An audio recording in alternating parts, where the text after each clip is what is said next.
I've been working with a client who's trying to shift the organization's culture when it comes to support using programs such as Microsoft Excel or Word. The culture's been one of passing the buck, of responsibility for fixing things they didn't know how to do, where to find files or documents, resulting in constant calls to the IT help desk. The culture was, they called it the help desk for a reason. They're there to help, right?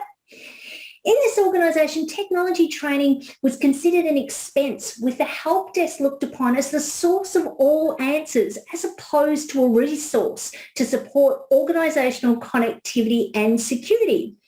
In every organisation, it's beneficial to offer ongoing access to opportunities for staff to learn how to utilise everyday tools in formats that support various learning styles, and not just links to videos or telling staff to go onto YouTube or Google.